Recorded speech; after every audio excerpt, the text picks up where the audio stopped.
നമസ്കാരം. മൂന്നാം ദിവസവും ഗൾഫ് രാഷ്ട്രങ്ങൾക്കെതിരെ കനത്ത വ്യോമാക്രമണം നടത്തിയ ഇറാൻ. ഒമാനിലെ 2 ആക്രമണങ്ങളിലായി 3 ഇന്ത്യക്കാർ കൊല്ലപ്പെട്ടു. ഖത്തറിലെ ഊർജ്ജ മേഖലയെയും UAE-യിലെ സിവിലിയൻ നിർമ്മിതികളെയും ലക്ഷ്യമിട്ട് ആക്രമണം നടന്നു. ഇറാനെ അപലപിച്ച അമേരിക്കയും 5 GCC രാജ്യങ്ങളും സംയുക്ത പ്രസ്താവന നടത്തി. ബെഞ്ചമിൻ നെതന്യാഹുവിന്റെ ഓഫീസ് ലക്ഷ്യമിട്ട് ആക്രമണം നടത്തിയതായി ഇറാൻ അവകാശപ്പെട്ടു. 555 പേരാണ് ഇറാനിൽ ഇതുവരെ കൊല്ലപ്പെട്ടത്. ഈ വിഷയം ഇന്ന് സവിസ്തരം ചർച്ച ചെയ്യുന്നു. എന്നോടൊപ്പം ശ്രീ PJ വിൻസെന്റ്, വിദേശകാര്യ വിദഗ്ധൻ, അധ്യാപകൻ, ശ്രീ S ഡിന്നി, മുൻ കേണൽ, ശ്രീ അഷ്റഫ് കടക്കൽ, പശ്ചിമേഷ്യ വിദഗ്ധൻ, ശ്രീ ജാവേദ് ഹമീദ്, കുവൈത്തിൽ നിന്ന്, ശ്രീമതി ഷിജി അന്ന ജോസഫ്, ദുബായിൽ നിന്ന്. ആദ്യം ശ്രീ PJ വിൻസെന്റ്, ഗൾഫ് രാഷ്ട്രങ്ങൾ യുദ്ധത്തിന് താല്പര്യപ്പെടുന്ന രാഷ്ട്രങ്ങളല്ല. അവർ ഇതിനിടയിൽ പെട്ടുപോയതാണ്. അവരുടെ ഒരു ജിയോഗ്രഫിക്കൽ ലൊക്കേഷൻ കൊണ്ട് ആക്രമിക്കപ്പെടുന്നു എന്നുള്ളതേ ഉള്ളൂ. പക്ഷേ തുടർച്ചയായ മൂന്നാമത്തെ ദിവസവും പ്രധാനപ്പെട്ട ഗൾഫ് നഗരങ്ങളെല്ലാം ടാർഗറ്റ് ചെയ്യപ്പെടുകയാണ്. ദോഹയും ദുബായും അടക്കം ടാർഗറ്റ് ചെയ്യപ്പെടുന്നു. സിവിലിയൻ ഇൻഫ്രാസ്ട്രക്ചറുകൾ, വിമാനത്താവളങ്ങൾ ആക്രമിക്കപ്പെടുന്നു. ഖത്തറിന്റെ എനർജി സെക്ടറിനെ ലക്ഷ്യമാക്കി ഇന്ന് മിസൈൽ ആക്രമണം നടന്നു. ഇങ്ങനെയുള്ള ഒരു ഘട്ടത്തിൽ ഗൾഫ് രാഷ്ട്രങ്ങൾ, GCC രാഷ്ട്രങ്ങൾ ഒരു പ്രതികരണത്തിന് നിർബന്ധിതമാകുമോ? അത് അവർക്ക് ഏതെങ്കിലും തരത്തിൽ അഫോർഡ് ചെയ്യാൻ കഴിയുന്നതാണോ? ഞാൻ സൈനികമായല്ല ചോദിക്കുന്നത്. ഇസ്രായേലുമായി ചേർന്ന് ഇറാനെതിരെ ഒരു യുദ്ധം എന്ന് പറയുന്നത് GCC രാഷ്ട്രങ്ങൾക്ക് ബുദ്ധിമുട്ടുള്ള കാര്യമാണ്. പക്ഷേ ഇവർ ഈ GCC രാഷ്ട്രങ്ങൾ ഒരു യുദ്ധത്തിലേക്ക് വലിച്ചിഴക്കപ്പെടുകയാണോ? തീർച്ചയായിട്ടും വലിച്ചിഴക്കപ്പെട്ട് കഴിഞ്ഞു. ആ രാജ്യങ്ങൾക്ക് ഇനിയിപ്പോൾ അവരുടെ സിവിലിയൻ ജനങ്ങളുടെ, മനുഷ്യരുടെ ജീവനും സ്വത്തിനും സംരക്ഷണം നൽകണം, അവരുടെ വ്യവസായങ്ങൾ സംരക്ഷിക്കണം. ആ കാര്യത്തിൽ സൈനികമായി പ്രതികരണം കൊണ്ടുവരാതെ മറ്റ് നിവൃത്തികളില്ല. ഇപ്പോൾ വെസ്റ്റ് ഏഷ്യയിലെ ഏറ്റവും സ്ഥിരതയാർന്ന ഉപമേഖലയാണ് ഈ ഗൾഫ് മേഖല എന്ന് പറയുന്നത്. ആ വളരെ സുസ്ഥിരമായ ഒരു മേഖലയാണ് അത്. അവിടുത്തെ ഈ GCC രാജ്യങ്ങൾ, അവിടുത്തെ ഭരണകൂടങ്ങളും സാമ്പത്തിക സ്ഥിതിയും ഒക്കെ വളരെ സുസ്ഥിരമാണ്. ഇപ്പം നമുക്ക് 1991 കുവൈറ്റ് ഇൻവേഷൻ കഴിഞ്ഞാൽ അതിനുശേഷം ആ മേഖലയിൽ ഒരു മേജർ കോൺഫ്ലിക്റ്റുകളൊന്നും ഉണ്ടായിട്ടില്ല. അതേസമയം ഇറാനുമായിട്ട് ഒരു ശീതയുദ്ധം, ശക്തമായ ശീതയുദ്ധം അവിടെ നിലനിൽക്കുന്നുണ്ട്. അത് പ്രത്യയശാസ്ത്രപരമായ സമരവുമുണ്ട്, അതുപോലെ മറ്റ് താല്പര്യങ്ങളും അതിൽ ഉൾച്ചേർന്നിട്ടുണ്ട്. ഇപ്പം ഈ ഗൾഫിൻ്റെ പേരിനെ ചൊല്ലി പോലും സൗദി അറേബ്യയും അതുപോലെ ഇറാനും തമ്മിൽ മത്സരമുണ്ടായിരുന്നു. അങ്ങനെയാണ് പേർഷ്യൻ ഗൾഫ് എന്ന് ഇറാനും അറബ് ഗൾഫ് എന്ന് അവിടുത്തെ അറബ് രാജ്യങ്ങളും പറഞ്ഞ് അവസാനം നമ്മൾ ഗൾഫ് എന്ന് മാത്രം പറയുന്ന നിലയിലേക്ക് കാര്യങ്ങൾ എത്തിയത് അങ്ങനെയാണ്. അപ്പോൾ സൗദി അറേബ്യയും ഇറാനും തമ്മിലുള്ള ശീതയുദ്ധം 1979 ആരംഭിച്ചതാണ്. അതിപ്പോഴും ശക്തമായി തുടരുകയാണ്. ഒരു ചെറിയ ഇടവേളയിൽ കഴിഞ്ഞ വർഷം ചൈനയുടെ മധ്യസ്ഥതയിൽ ചില സമാധാന സംഭാഷണങ്ങൾ നടന്നതൊഴിച്ചാൽ ആ ബന്ധം നോർമലൈസ് ചെയ്ത ഒരു സാഹചര്യവും ഇതിനു മുമ്പ് തീർച്ചയായിട്ടും ഇവിടെ പറഞ്ഞതുപോലെ ഒരു ശീതയുദ്ധം.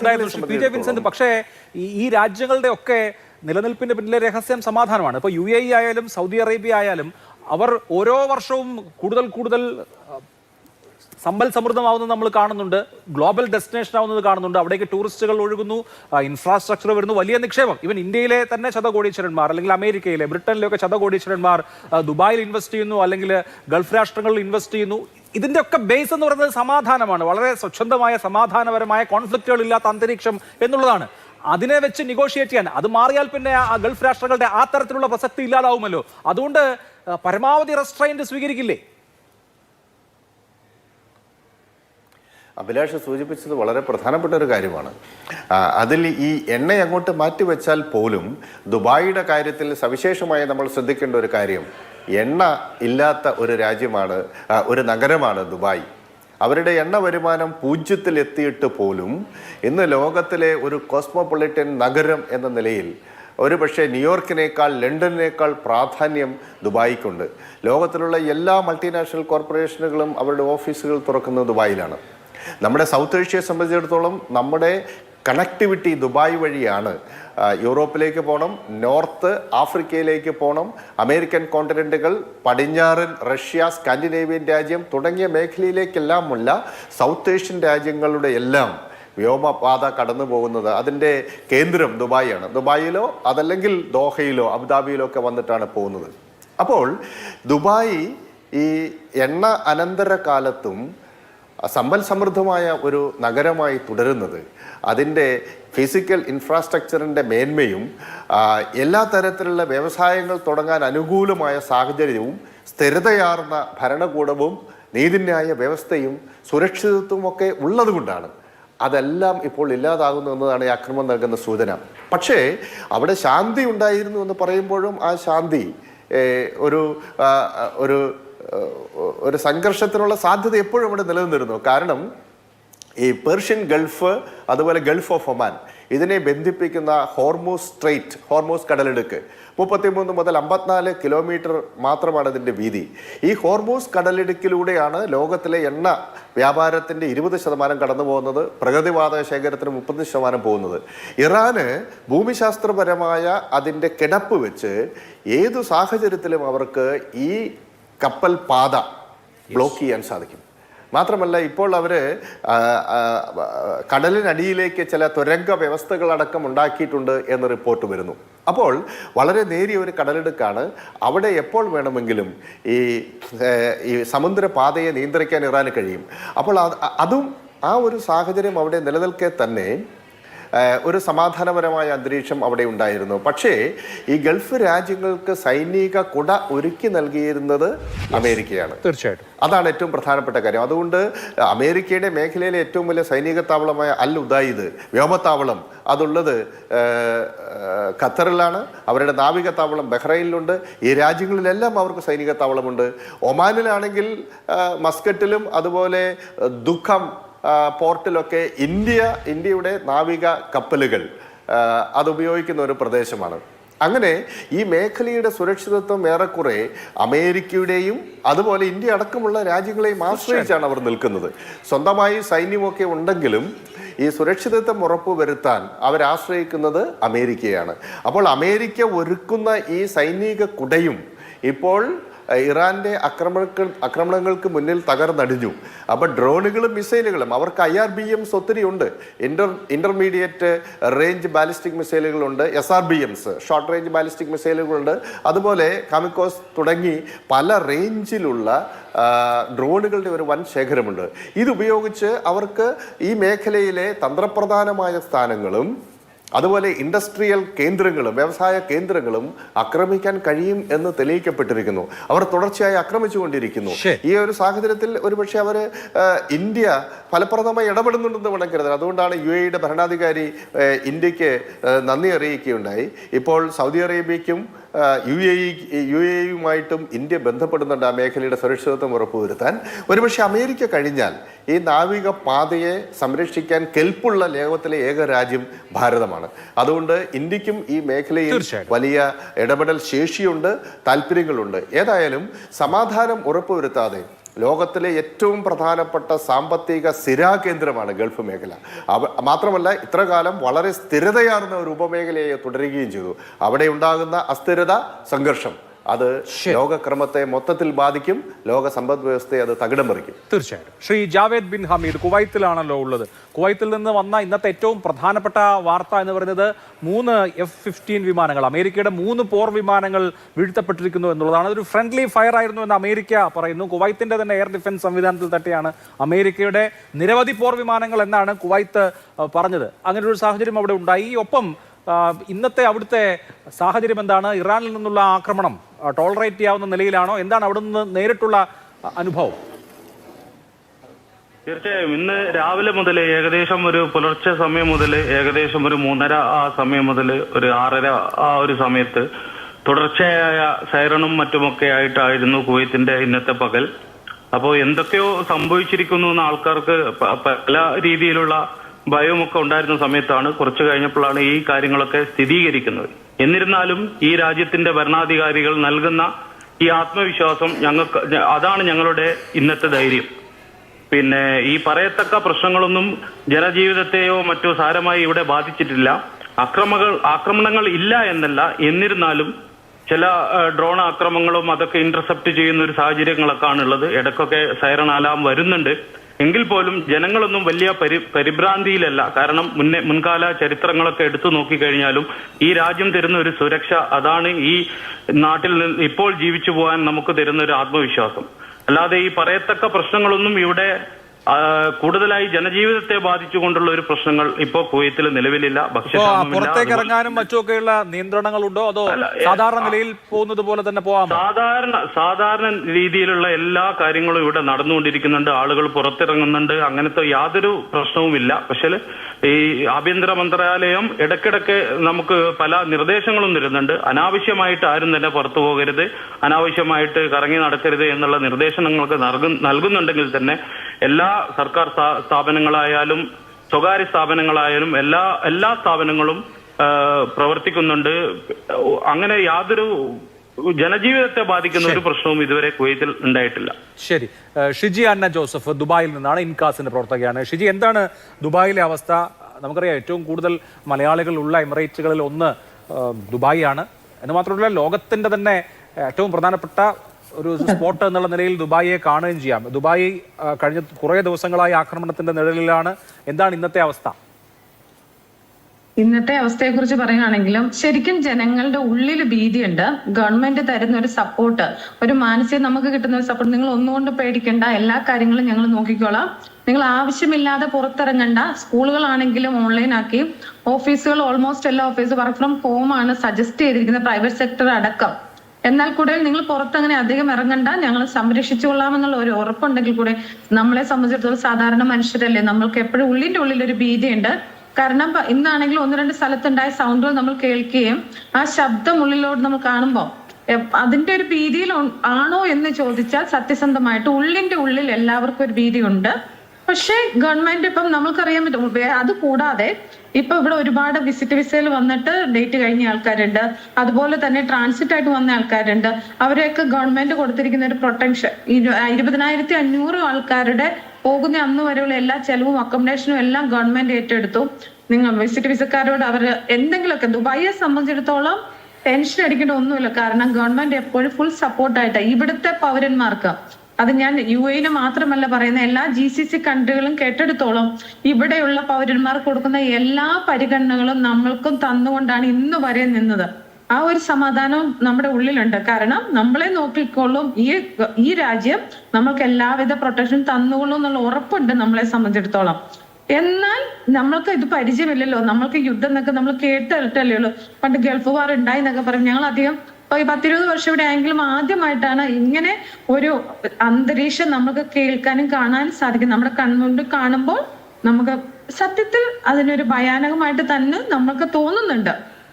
അല്ല, ഈ മലയാളി കമ്മ്യൂണിറ്റിയും സംഘടനകളും ഒക്കെ ധാരാളമായിട്ടുണ്ടല്ലോ. ഒരു യുദ്ധത്തിന്റെ ഭീതിയുണ്ട്. അപ്പോൾ പാനിക് ബൈയിങ് അങ്ങനെയൊക്കെയുള്ള കാര്യങ്ങൾ, വീട്ടിൽ തന്നെ ഇരിക്കേണ്ടി വരുമോ എന്നൊക്കെയുള്ള ടെൻഷൻസ്, നാട്ടിൽ പോകാൻ ഇപ്പോൾ പ്ലാൻ ചെയ്യുന്ന ആളുകൾക്ക് എന്തായാലും ഇപ്പോൾ പോകാൻ പറ്റില്ല, വ്യോമപാത തുറന്നാൽ മാത്രമേ പോകാൻ പറ്റുള്ളൂ. ഇങ്ങനെ പലതരത്തിലുള്ള കാര്യങ്ങളുണ്ടല്ലോ. ഇതൊക്കെ സ്വയം അഡ്രസ് ചെയ്യുന്നുണ്ടോ എന്ന് പറഞ്ഞാൽ സംഘടനകളും അങ്ങനെയുള്ള കൂട്ടായ്മകളും ഒക്കെ? അങ്ങനെ ഒന്നുമില്ല സത്യം. ഇപ്പൊ ഒരിടത്തുനിന്നും അങ്ങനെ ഒരു കാര്യമില്ല. കാരണം എന്താന്ന് വെച്ചാൽ നമുക്ക് തന്നിരിക്കുന്ന ഈ രാജ്യം തരുന്ന നമുക്കൊരു കോൺഫിഡൻസ് ലെവൽ ഭയങ്കര വലുതാണ്. അത് നമ്മളെ സംബന്ധിച്ചിടത്തോളം ആഴത്തില് നമുക്ക് നമ്മളുടെ രാജ്യത്തിന് എന്തെങ്കിലും പറ്റുമോ, ഇപ്പൊ നമ്മൾ നോക്കിയാൽ ഇന്നിപ്പോ ഒമാനിലുണ്ടായ ആക്രമണത്തെ സംബന്ധിച്ചിടത്തോളം നമുക്ക് ടെൻഷൻ, 3 ഇന്ത്യക്കാർ മരിച്ചല്ലോ. അതൊക്കെ കേൾക്കുമ്പോൾ നമുക്കൊരു ടെൻഷൻ ഉണ്ടെന്നല്ലാതെ നമ്മൾ ആരും ഈ നാട്ടിൽ പോകാൻ പറ്റില്ലല്ലോ, നമ്മുടെ ജീവിതം ഇങ്ങനെ ആയല്ലോ, അങ്ങനെ ഒരു ടെൻഷൻ ഉള്ളതായിട്ട് എവിടെയും കാണുന്നില്ല എന്നുള്ളത് സത്യസന്ധമായിട്ട് പറയുകയാണെങ്കിൽ. കാരണം മറ്റുള്ള വാർത്തകളെ കുറിച്ച് ഇപ്പം സൗദിയിലെ എണ്ണ കമ്പനികൾ ആക്രമിച്ചു, ഇത് നമ്മുടെ രാജ്യത്ത് ഇന്ത്യനെ ബാധിക്കുമല്ലോ, അങ്ങനെയുള്ള ടെൻഷനുകളാണ് ഇതിന്റെ കൂടുതലായിട്ട് കാണാൻ സാധിക്കുന്നത്. അതല്ലാതെ നമ്മളുടെ ജീവിതത്തെ ബാധിക്കുന്നല്ലോ അയ്യോ എന്നുള്ള ഒരു ടെൻഷൻ, അല്ലെങ്കിൽ കുട്ടികളുടെ പഠിപ്പ്, അല്ലെങ്കിൽ നമ്മുടെ ജോലിയെ, പുറത്തിറങ്ങാൻ പറ്റില്ലല്ലോ, അങ്ങനെയൊന്നുമില്ല. ഇപ്പൊ പുറത്തിറങ്ങുന്നതിനെ കുറിച്ച് പുറത്തിറങ്ങരുതെന്ന് പറയുന്നില്ല. ഒരുപാട് ആൾക്കാർ അങ്ങനെ ഇറങ്ങുന്ന കൂട്ടം കൂടണ്ട. അത് നമ്മൾക്ക് തരുന്ന എല്ലാവർക്കും കൃത്യസമയത്ത് അലേർട്ട്, എല്ലാ ഫോണിലും അവർ കൃത്യമായിട്ട് അലേർട്ട് തരുന്നുണ്ട്. നിങ്ങൾ സേഫ് ആയിട്ടിരിക്കൂ, നിങ്ങൾ സേഫ് ആയിട്ടിരിക്കൂ എന്ന് പറയുമ്പോൾ വീണ്ടും ഞാനത് എടുത്തു പറയാൻ ആഗ്രഹിക്കുകയാണ്. രാജ്യം തരുന്ന ഒരു കോൺഫിഡൻസ്, ഒരു ധൈര്യം, അത് ഞങ്ങളുടെയൊക്കെ മനസ്സിനെ ഭയങ്കരമായിട്ട് ദൃഢപ്പെടുത്തി ഞങ്ങളെ നോക്കുന്നുണ്ട്, ഞങ്ങളെ സംരക്ഷിച്ചുകൊള്ളും. പക്ഷെ ഒരു ഉള്ളിൽ പ്രാർത്ഥന മാത്രം, ഒന്നും വരുത്തരുതേ ആർക്കും എന്ന് നമ്മൾ പ്രാർത്ഥിച്ചുകൊണ്ടിരിക്കുന്ന ഒരു അന്തരീക്ഷം തന്നെയാണ്. കാരണം നേരത്തെ ഞാൻ പറഞ്ഞതുപോലെ നമ്മളെല്ലാം സാധാരണക്കാരാണ്, ഉള്ളിന്റെ ഉള്ളിലൊരു ഭീതിയുണ്ട്. എന്നിരുന്നാൽ കൂടെയും അധികം ടെൻഷൻ ഉണ്ടെന്ന് പറയാൻ ഇല്ല എന്നുള്ളത് തന്നെയാണ് ഞാൻ പറയാൻ ആഗ്രഹിക്കുന്നത്. തീർച്ചയായിട്ടും കൂടുതൽ അതിഥികളിലേക്ക് പോകണം. കേണൽ ഡിന്നിയും അതുപോലെ തന്നെ അഷ്റഫ് കടക്കലും കൂടി നമ്മുടെ പാനലിൽ ജോയിൻ ചെയ്യാണ്. രണ്ടുപേരും റെഡിയാണോ? ശ്രീ അഷ്റഫ് കടക്കൽ, ഗൾഫ് രാഷ്ട്രങ്ങളെ സംബന്ധിച്ചും ഒരു വലിയ പ്രതിസന്ധി അവരിലേക്ക് വരികയാണ്. ഞാൻ അദ്ദേഹത്തിലേക്ക് വരുന്നു. കേണൽ ഡിന്നി, ഇന്നിപ്പോ സംഭവിച്ചിരിക്കുന്ന കാര്യങ്ങൾ നമുക്കറിയാം. ആയത്തുള്ള ഖാംനെയി കൊല്ലപ്പെട്ടതിന് ശേഷവും ഇറാൻ ആക്രമണം നിർത്തിയിട്ടില്ല. ഖാംനെയുടെ മരണത്തോടെ, സുപ്രീം കമാൻഡറുടെ മരണത്തോടുകൂടി റവല്യൂഷണറി ഗാർഡ്സ് ഛിന്ന ഭിന്നമാകും എന്നൊരു പക്ഷേ കാൽക്കുലേറ്റ് ചെയ്തിട്ടുണ്ടെങ്കിൽ അത് ശരിയാവുന്നില്ല എന്ന് വേണോ വിചാരിക്കാൻ? കാരണം ഇസ്രായേലിൽ ആക്രമണം നടത്തി 10 പേർ മരിച്ചു. നെതന്യാഹുവിന്റെ ഓഫീസിനെ തന്നെ ടാർഗറ്റ് ചെയ്തു എന്ന് അവകാശപ്പെടുന്നു ഇറാൻ. ഇസ്രായേൽ അത് കൺഫേം ചെയ്തിട്ടില്ല എങ്കിൽ കൂടി വിവിധ രാജ്യങ്ങൾ, സൈപ്രസ് മുതൽ ഒമാൻ വരെ വിവിധ രാജ്യങ്ങൾ ഇറാന്റെ ഒരേ സമയത്തുള്ള ആക്രമണത്തിന് വിധേയമാവുകയാണ്. അങ്ങനെയാണെങ്കിൽ ഇറാൻ ഭരണകൂടത്തിലെ ഏറ്റവും പ്രധാനികളെ, പ്രതിരോധ മന്ത്രിയെയും റവല്യൂഷണറി ഗാർഡ് കമാൻഡറെയും പരമോന്നത നേതാവിനെയും അടക്കം വധിച്ചിട്ടും ഇറാന്റെ ആറ്റിറ്റ്യൂഡോ അല്ലെങ്കിൽ ഇറാന്റെ വീര്യമോ ഒട്ടും കുറഞ്ഞിട്ടില്ല എന്ന് വേണമോ വിചാരിക്കാൻ? ശ്രീ അഭിലാഷ്, ഇപ്പോഴത്തെ ഒരു 3 ദിവസത്തെ ഈ ഒരു കോൺഫ്ലിക്റ്റ് അല്ലെങ്കിൽ യുദ്ധത്തിന്റെ അടിസ്ഥാനത്തിൽ നമുക്ക് തീർച്ചയായിട്ടും ഒരു കാര്യം പറയാം.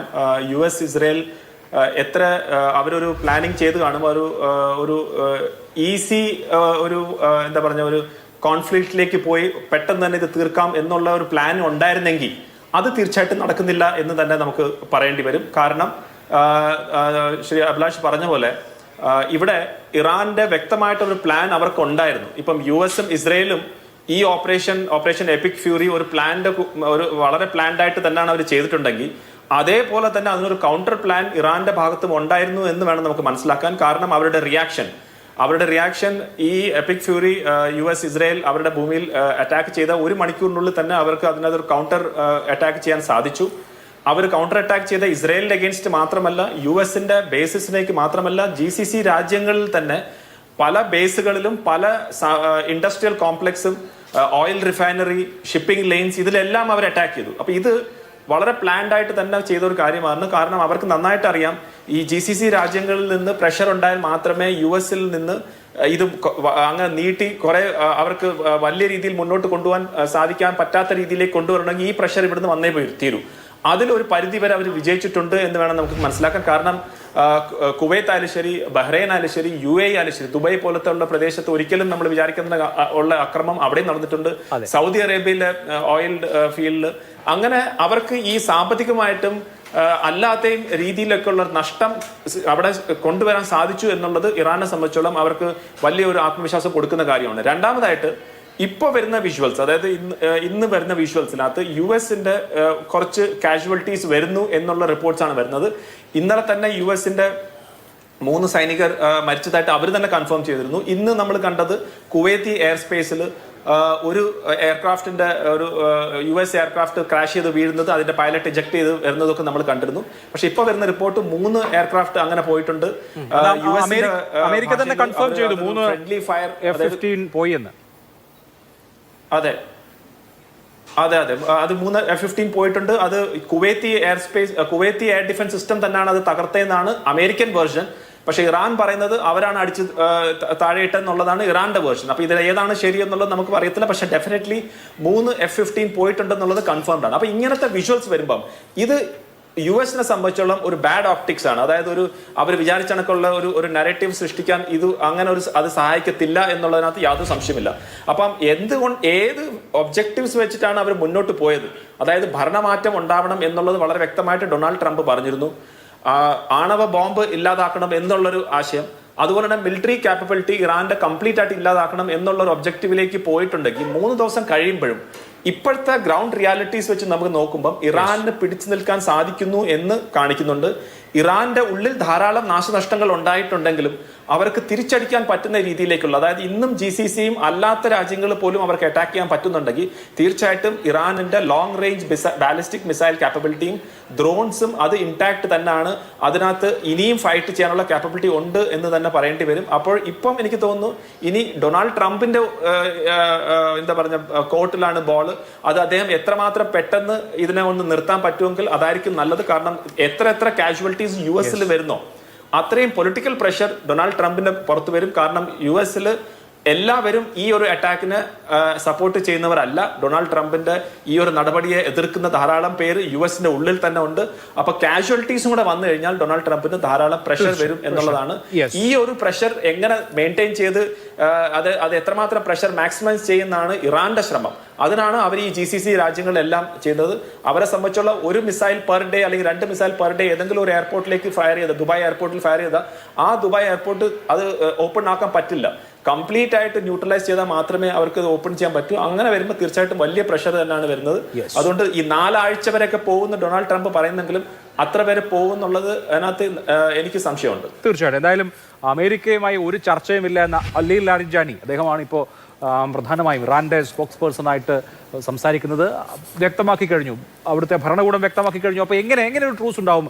അഷ്റഫ് കടക്കൽ, ഇതിലൊരു വലിയ പ്രശ്നം എന്ന് പറയുന്നത് GCC രാഷ്ട്രങ്ങളെ സംബന്ധിച്ചാണ്. GCC രാഷ്ട്രങ്ങളെ അമേരിക്കയുടെ ബേസുകൾ മാത്രമല്ല ആക്രമിക്കപ്പെടുന്നത്, അവിടുത്തെ സിവിലിയൻ ഇൻഫ്രാസ്ട്രക്ചർ, വിമാനത്താവളങ്ങൾ ഉൾപ്പെടെ, വലിയ 7 സ്റ്റാർ ഹോട്ടലുകൾ ഉൾപ്പെടെ ആക്രമിക്കപ്പെടുകയാണ്. ദുബായും ദോഹയും റിയാദും ഒരേപോലെ ആക്രമിക്കപ്പെടുന്ന അഭൂതപൂർവമായ സാഹചര്യം. ഒമാനിൽ 3 മരണം, മലയാളികളുടെ മരണം തന്നെ റിപ്പോർട്ട് ചെയ്യപ്പെട്ട് കഴിഞ്ഞു. GCC രാഷ്ട്രങ്ങൾ ഈ യുദ്ധത്തിൽ താല്പര്യപ്പെടുന്ന ആളുകളല്ലെന്ന് മാത്രമല്ല, ഈ സ്ഥിതിശേഷം ഒഴിവാക്കാൻ പരമാവധി പരിശ്രമിച്ചവരാണ്. ഒമാന്റെ നേതൃത്വത്തിലായിരുന്നു ഏറ്റവും ഒടുവിലത്തെ ചർച്ച. അമേരിക്ക ഒരു കാരണവശാലും GCCയിലെ ബേസുകൾ ഉപയോഗിക്കില്ല ഈ അറ്റാക്കിനെന്ന് ഉറപ്പുവരുത്തിയത് ഖത്തറാണ്. പക്ഷേ GCC രാഷ്ട്രങ്ങൾ ഇതിന് നടുക്ക് ഇരകളായി മാറുകയാണ്. എന്താണ് അവർക്ക് മുമ്പിലുള്ള ഓപ്ഷൻസ്?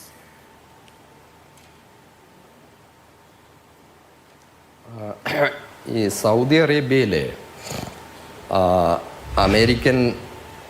അമേരിക്കയിലെ സൗദി എംബസിയിലെ സ്പോക്സ് പേഴ്സൺ അദ്ദേഹമാണല്ലോ അമേരിക്കൻ ഭരണകൂടവുമായി സൗദിയുടെ അഭിപ്രായം ഭരണകൂടത്തെ അറിയിക്കുന്നത്. അദ്ദേഹം പലപ്പോഴായി അദ്ദേഹം നടത്തിയ പ്രതികരണത്തിൽ പറഞ്ഞൊരു കാര്യം, ഞങ്ങൾ ഒരിക്കലും അമേരിക്ക ഇറാനെ ആക്രമിക്കുന്നതിന് അനുകൂലമായിരുന്നില്ല എന്ന് തന്നെയല്ല, സമാധാനം പുനഃസ്ഥാപിക്കാനായി അമേരിക്കയെ നിരന്തരമായി ഞങ്ങൾ പ്രേരിപ്പിച്ചുകൊണ്ടിരിക്കുകയായിരുന്നു എന്നാണ്. അപ്പോൾ സമാനമായ അഭിപ്രായമാണ് ഖത്തർ ഭരണാധികാരിയും രേഖപ്പെടുത്തിയത്. ഒമാൻ വിദേശകാര്യ മന്ത്രിയാണ് ഇതിലെ ഏറ്റവും പ്രധാനപ്പെട്ട ഒരു മീഡിയേറ്ററായിട്ട് ഇതുവരെ വർക്ക് ചെയ്തത്. അപ്പോൾ GCCയിലെ ഈ പ്രധാനപ്പെട്ട രാജ്യങ്ങളൊക്കെ തന്നെ ഇങ്ങനെ ഒരു യുദ്ധം അവരാഗ്രഹിക്കുന്നില്ല. അവർ ഇങ്ങനെ ഒരു യുദ്ധം ആഗ്രഹിക്കാത്തത് ഇറാനോട് എന്തെങ്കിലും തരത്തിലുള്ള മമതയുള്ളത് കൊണ്ടല്ല, മറിച്ച് പശ്ചിമേഷ്യയുടെ പ്രത്യേകിച്ചും GCCയുടെ സാമ്പത്തിക ഭദ്രതയെ വളരെ ദീർഘനാളത്തേക്ക് തന്നെ പരിക്കേൽപ്പിക്കും ഇത്തരം യുദ്ധം എന്ന് അവർക്ക് സ്വാഭാവികമായും കച്ചവടം നന്നായി ചെയ്യാൻ പഠിച്ചു വരുന്ന ഈ GCC രാജ്യങ്ങളുടെ ഭരണകർത്താക്കൾക്ക് നന്നായി അറിയാം.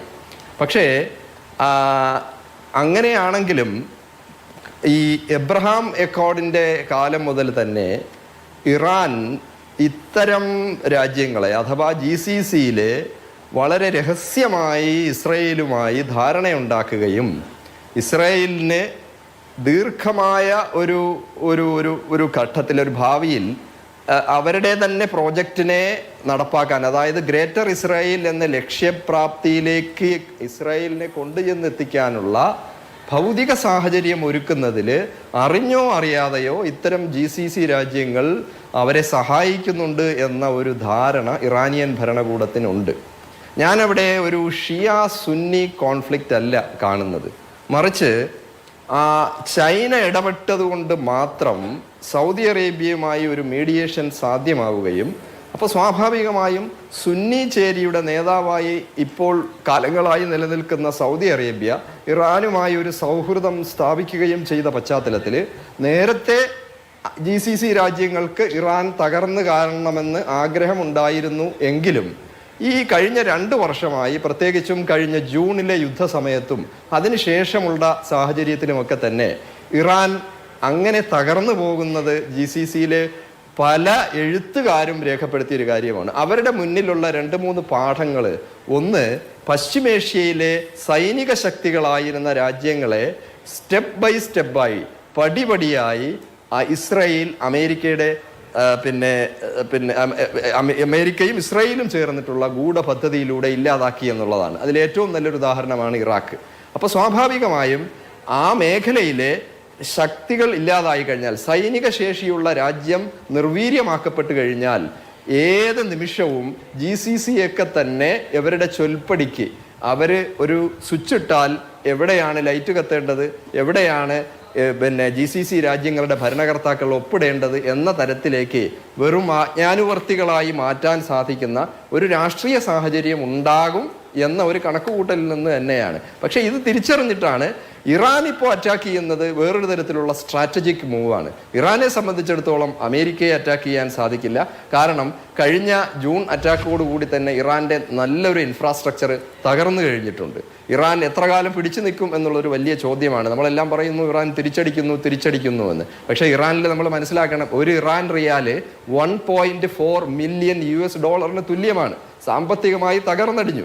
1980 മുതൽ ഉപരോധം നേരിടുന്ന ഒരു രാജ്യമാണ്. പക്ഷേ ഇപ്പോഴും അവർ പിടിച്ചു നിൽക്കുന്നു എന്ന് പറയുന്നത് ഒരു മഹാത്ഭുതമായി എനിക്ക് തോന്നുന്നു. അങ്ങനെയുള്ളൊരു രാജ്യത്തിന് ദീർഘമായൊരു യുദ്ധവുമായി മുന്നോട്ട് പോകാൻ സാധിക്കില്ല എന്നതൊരു യാഥാർത്ഥ്യമാണ്. അവരുടെ സൈനിക ശേഖരങ്ങളിലുള്ള മിസൈലുകൾ കൊണ്ട് ഇപ്പോൾ ചെറുത്ത് നിൽക്കുന്നു എന്നതൊരു യാഥാർത്ഥ്യമാണ്. പക്ഷേ ഒരു ലോങ് റണ്ണില് അവർക്ക് ഒരു സംയുക്ത സൈന്യം അഥവാ അമേരിക്കയും ഇറാനുമായി ചേർന്നിട്ടുള്ള ഒരു സംയുക്ത സേനയെ നേരിടാനുള്ളൊരു ശേഷിയില്ല. അത് മനസ്സിലാക്കിയിട്ടാണല്ലോ, അതായത് ജൂണിൽ ഒരാഴ്ച കൊണ്ട് ഇറാനെ തകർത്ത് കളയാമെന്ന വ്യാമോഹവുമായിട്ടാണല്ലോ പിന്നെ ഇറാന്റെ പിന്നെ ആറ്റോമിക് റിസർച്ച് സെന്ററുകളൊക്കെ തകർത്ത് കഴിഞ്ഞിട്ട് ഇസ്രായേൽ അറ്റാക്ക് നടത്തിയത്. പക്ഷേ അതിൽ ഇസ്രായേലിന് സൈനികമായി തന്നെ ഒരു പരാജയമായിരുന്നു എന്നാണ് വിലയിരുത്തൽ. സ്വാഭാവികമായും അതിനുശേഷം ഉണ്ടായ പുതിയ സ്ട്രാറ്റജിയാണ് അമേരിക്കയും ഇസ്രായേലും ചേർന്ന് ഇറാനെ തകർക്കുക എന്നത്. പക്ഷേ അകാരണമായി ഒരു കാരണവുമില്ലാതെ എല്ലാ കണ്ടീഷൻസും, അതായത് ആണവ നിർവ്യാപനവുമായി ബന്ധപ്പെട്ട എല്ലാ കണ്ടീഷൻസും ഏറെക്കുറെ അംഗീകരിക്കുകയും സമാധാനപരമായ ഒരു കരാറിലേക്ക് പോകാനുള്ള സാഹചര്യം ഉരുത്തിരിഞ്ഞു വന്നപ്പോഴാണ് ഇറാൻ ഒരിക്കലും അംഗീകരിക്കാൻ കഴിയാത്ത പുതിയ പുതിയ കണ്ടീഷൻസ് കൊണ്ടുവന്നിട്ട് ഇതിനെ ഡീറെയിൽ ചെയ്യാൻ ശ്രമിച്ചത്. അപ്പോൾ സ്വാഭാവികമായും അവർക്ക് സമയം വാങ്ങാനുള്ള, അവരുടെ സ്ട്രാറ്റജി രൂപപ്പെടുത്താനുള്ള, യുദ്ധം രൂപപ്പെടുത്താനുള്ള സമയം വാങ്ങൽ മാത്രമായിരുന്നു ഇത്. അത് ജൂൺ യുദ്ധത്തിൽ നമ്മൾ കണ്ടതാണല്ലോ. പിന്നെ ഖത്തർ മീഡിയേറ്റ് ചെയ്യുന്നു, സമാധാനം വളരെ അടുത്തായിരിക്കുന്നു എന്ന് ലോകം പ്രതീക്ഷയോടെ കാത്തിരുന്നപ്പോൾ ഒരു യുദ്ധം. ഇപ്പൊ രണ്ടാമത് വീണ്ടും. കാരണം എന്ത് വില കൊടുത്തും ഏതെങ്കിലും തരത്തിൽ പശ്ചിമേഷ്യയിൽ സൈനികമായി എഴുന്നേറ്റ് നിൽക്കാൻ ശേഷിയുള്ള ഇറാനെ പോലൊരു രാജ്യത്തെ ഉന്മൂലനം ചെയ്തു കഴിഞ്ഞാൽ പിന്നെ ഈ തെമ്മാടി രാഷ്ട്രത്തിന്റെ എന്ത് ഭോഷ്കിനെയും എന്ത് ധിക്കാരത്തെയും ചോദ്യം ചെയ്യാൻ ആ മേഖലയിൽ ഇനി ആരും ഉണ്ടാവില്ല എന്നൊരവസ്ഥയാണ്. അത് മനസ്സിലാക്കി തന്നെയാണ് സാമ്പത്തികമായ പശ്ചിമേഷ്യയുടെ സാമ്പത്തിക ഭദ്രതയ്ക്കിട്ട് കൊടുക്കലാണ് അവർ UAE അറ്റാക്ക് ചെയ്യുന്നത്, കുവൈറ്റിനെ അറ്റാക്ക് ചെയ്യുന്നത്, സൗദി അറേബ്യയിലെ പ്രദേശങ്ങളോ ഖത്തറോ ഒക്കെ അറ്റാക്ക് ചെയ്യുന്നത് കൊണ്ട് ഇറാനെ സംബന്ധിച്ചിടത്തോളം മറ്റു യാതൊരു ലക്ഷ്യവുമില്ല. അവർക്കുള്ള ഏക ലക്ഷ്യം ഈ അവസരത്തിൽ ഞങ്ങൾ മുങ്ങുകയാണെങ്കിൽ അവരുടെ ലക്ഷ്യങ്ങൾക്ക് കൂടി പ്രഹരമേൽപ്പിക്കുക, അമേരിക്കൻ താല്പര്യങ്ങളുടെ ലക്ഷ്യങ്ങൾക്ക് കൂടി പ്രഹരമേൽപ്പിക്കുക എന്നത് മാത്രമാണ്. എന്തായാലും ഇങ്ങനെ ഒരു അവസ്ഥ നീണ്ടുപോയാൽ ഏറ്റവും അധികം ഇതിന് വലിയ വില കൊടുക്കേണ്ടി വരുന്നത് നമ്മൾ മലയാളികളായിരിക്കും എന്നുള്ളത് മറ്റൊരു സത്യം. തീർച്ചയായിട്ടും യാതൊരു സംശയവുമില്ല അക്കാര്യത്തിൽ. നമ്മൾ വലിയ തോതിൽ ഗൾഫിനെ ആശ്രയിക്കുന്നുണ്ട്. റെമിറ്റൻസ് എക്കോണമിയാണ് നമ്മുടെ എക്കോണമി. ഒരുപാട് മനുഷ്യർ ജോലി, അവരുടെ റെമിറ്റൻസ് കൊണ്ട് നമ്മുടെ നാട്ടിലുണ്ടാകുന്ന സാമ്പത്തിക അഭിവൃദ്ധി, അതുകൊണ്ട് സ്വാഭാവികമായിട്ടും പശ്ചിമേഷ്യയിൽ ഉണ്ടാകുന്ന, പ്രത്യേകിച്ച് ഗൾഫിൽ ഉണ്ടാകുന്ന സംഭവ വികാസങ്ങൾ വലിയ തോതിൽ നമ്മളെ ഡയറക്റ്റ് ആയിട്ട് തന്നെ ബാധിക്കുന്ന ഒന്നായിരിക്കും എന്ന കാര്യത്തിൽ ഒരു സംശയവും വേണ്ട. അതുകൊണ്ട് പെട്ടെന്ന് സമാധാനം ഉണ്ടാവട്ടെ എന്ന് ആശിക്കാം. ശ്രീ PJ വിൻസെന്റ്, ഇറാനെ സംബന്ധിച്ച് ഇനി ബാക്കിയുള്ളത് എന്താണ്? ഫ്രാട്രിസൈഡ് ബിഫോർ സൂയിസൈഡ് എന്നാണ് പല അന്തർദേശീയ നിരീക്ഷകരും വിശേഷിപ്പിക്കുന്നത്.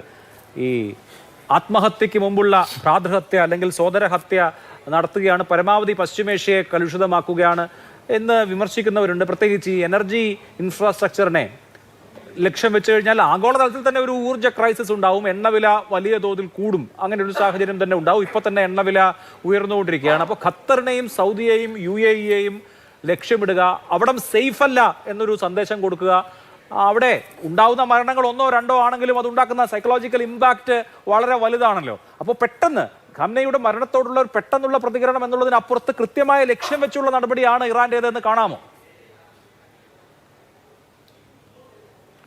അല്ല, ഇറാൻ ഇത്തരം ഒരു സാഹചര്യം മുൻകൂട്ടി കണ്ടിരുന്നു. 2025 ജനുവരി ജൂൺ മാസം 12 മുതൽ 24-25 വരെ നീണ്ട 12 ദിന യുദ്ധത്തിൽ തന്നെ തുടർ യുദ്ധമുണ്ടാകും എന്ന് മുൻകൂട്ടി കാണാൻ അവർക്ക് സാധിച്ചിരുന്നു. ഇവിടെ ചില നിരീക്ഷകരും പ്രത്യേകിച്ച് വ്ളോഗർമാരൊക്കെ വ്യക്തിപരമായി ഫ്രീലാൻസ് ജേർണലിസ്റ്റുകളൊക്കെ പോസ്റ്റ് ചെയ്യുന്ന ചില വിവരങ്ങൾ പ്രകാരം റഷ്യയുടെ സഹായത്തോടു കൂടി നഷ്ടപ്പെട്ട തകർക്കപ്പെട്ട പല മിസൈൽ വിക്ഷേപണ തറകളും അവർക്ക് പുനർനിർമ്മിക്കാൻ സാധിച്ചിട്ടുണ്ട്. മാത്രമല്ല അവരുടെ ഇൻ്റർമീഡിയറ്റ് റേഞ്ച് മിസൈൽ പ്രോഗ്രാമിൽ റഷ്യയുടെ സഹായമുണ്ട്. മാത്രമല്ല കൃത്യതയോടുകൂടി ആക്രമണം നടത്താൻ അവർക്ക് റഷ്യയുടെ സാങ്കേതിക സഹായവും ലഭിക്കുന്നുണ്ട് എന്ന് വേണം കരുതാൻ. ഇത്തരത്തിൽ ഇത് സ്ഥിരീകരണം സിദ്ധിച്ച ഒരു വാർത്തയല്ല. എങ്കിലും ഇന്നത്തെ സാഹചര്യത്തിൽ അമേരിക്ക ഇസ്രായേൽ സഖ്യത്തിൻ്റെ ശക്തിയെ ബാലൻസ് ചെയ്യണമെങ്കിൽ ഒരുപക്ഷെ ചൈന റഷ്യ സഖ്യം ഈ വിഷയത്തിൽ ഇടപെടുകയും അടിയന്തരമായി സമാധാനം പുനഃസ്ഥാപിക്കണം എന്ന ശക്തമായ നിലപാടെടുക്കുകയും വേണം. അതിനുള്ള സാധ്യത വളരെ കുറവാണ്. ഇതിനു മുമ്പേ നമ്മൾ ഡിസ്കസ് ചെയ്തതാണ്. റഷ്യക്ക് ഉക്രൈൻ യുദ്ധത്തിൻ്റെ പശ്ചാത്തലത്തിൽ സൈനികമായിട്ടോ അല്ലാതെയോ ഇടപെടുന്നതിന് പരിമിതികളുണ്ട്. അവരും ഉപരോധം മൂലം സാമ്പത്തിക നില തകർന്ന അവസ്ഥയിലാണ്. ചൈനയാകട്ടെ ഇത്തരം സംഘർഷങ്ങളിൽ നേരിട്ട് ഇടപെട്ട ഒരു ചരിത്രവുമില്ല. മറ്റൊരു സാധ്യത ഗൾഫ് രാജ്യങ്ങൾ ഒറ്റക്കെട്ടായി ഒരു സമ്മർദ്ദ ശക്തിയായി മാറുകയും അവർ അടിയന്തരമായി സമാധാനം പുനഃസ്ഥാപിക്കണം എന്ന് അമേരിക്കയോട് ആവശ്യപ്പെടുകയും ചെയ്താൽ തീർച്ചയായിട്ടും അമേരിക്കയും ഇസ്രായേലും സമ്മർദ്ദത്തിലാകും. അതും ഒരു പ്രത്യേക സാഹചര്യമാണ്. മറ്റൊന്ന്, ഇറാനെ സംബന്ധിച്ചിടത്തോളം 8.5 കോടി മനുഷ്യരുള്ള ഒരു രാജ്യമാണ്. അതൊരു സിവിലൈസേഷണൽ സ്റ്റേറ്റാണ്, വലിയ രാജ്യമാണ്. അവർക്ക് വളരെ എളുപ്പം കീഴടങ്ങുന്ന ഒരു ജനതയല്ല അവർ. അമേരിക്കയുടെ പ്രധാനപ്പെട്ട ലക്ഷ്യം ഭരണകൂട മാറ്റമാണ്. അതവർ പ്രഖ്യാപിക്കുകയുണ്ടായി. Eliminating the imminent threat from the Iranian regime എന്നാണ് ട്രംപ് ട്വീറ്റ് ചെയ്തത്. ആസന്നമായ ഈ ഭീഷണി എന്നേക്കുമായി അവസാനിപ്പിക്കുക എന്നുള്ളതാണ്. അതിനർത്ഥം ഇറാനിൽ ഭരണകൂട മാറ്റം ഉണ്ടാക്കണം എന്നത് അമേരിക്ക ഇസ്രായേൽ അച്ചുതണ്ടിൻ്റെ ലക്ഷ്യമാണ്. അവിടെ അമേരിക്ക ഇസ്രായേൽ താല്പര്യങ്ങൾക്കൊത്ത് തുള്ളുന്ന ഒരു ഭരണകൂടത്തെ, ഒരു പാവ സർക്കാരിനെ 1979 മുന്നേ റേസ ഖാൻ പഹ്ലവിയുടെ ഒരു ഭരണകൂടമുണ്ടായിരുന്നു. സമാനമായ രൂപത്തിൽ അമേരിക്കയുടെ ഒരു സഖ്യശക്തി അവിടെ ഉണ്ടാവുക എന്നുള്ളതാണ് അവരുടെ താല്പര്യം. അതിനാണ് ഭരണകൂടത്തിലെ മുതിർന്ന നേതാക്കളെയും പരമോന്നത നേതാവിനെയും കൊലപ്പെടുത്തിയത്. പക്ഷെ അതിനുശേഷവും ആയുധം വെച്ച് കീഴടങ്ങാൻ IRGC തയ്യാറായിട്ടില്ല എന്നുള്ളതാണ്. IRGCയോട് ഇറാൻ റവല്യൂഷണറി ഗാർഡ് കോർപ്സ്, ആ വരേണ്യ ദളം, അവരോട് ആയുധം വെച്ച് കീഴടങ്ങാൻ ട്രംപ് ആവശ്യപ്പെട്ടുവെങ്കിലും അവർ പുനഃസംഘടിപ്പിക്കപ്പെട്ടു എന്ന് തന്നെ വേണം കരുതാൻ. ശക്തമായി അവർ തിരിച്ചടിച്ചുകൊണ്ടിരിക്കുകയാണ്. എത്ര കാലത്തേക്ക് എന്നുള്ളത് പ്രശ്നഭരിതമാണ്. പക്ഷേ 3000-ഓളം മിസൈലുകൾ അവരുടെ കയ്യിലുണ്ട്. അത് വിക്ഷേപിക്കാൻ 100-ലധികം പ്രക്ഷേപണ തറകളും അവരുടെ കൈവശമുണ്ട് എന്നുള്ളത് വസ്തുതയാണ്. അത് തീർന്നാലും കാമിക്കോസ് പോലെയുള്ള വളരെ ചുരുങ്ങിയ ചെലവിൽ എന്നാൽ വലിയ നാശനഷ്ടം ഉണ്ടാക്കാൻ പറ്റുന്ന ഡ്രോണുകൾ ഉണ്ടാക്കാനുള്ള സാങ്കേതിക വിദ്യയും ഒരുപക്ഷെ ആയിരക്കണക്കിന് ഡ്രോണുകളുടെ ശേഖരവും ആ രാജ്യത്തിനുണ്ട്. അതുണ്ടാക്കാനുള്ള സാങ്കേതിക വിദ്യയുണ്ട്. നിലവിലുള്ള ഡ്രോൺ ശേഖരം തീർന്നാലും പുതിയത് ഉണ്ടാക്കാൻ സാധിക്കും.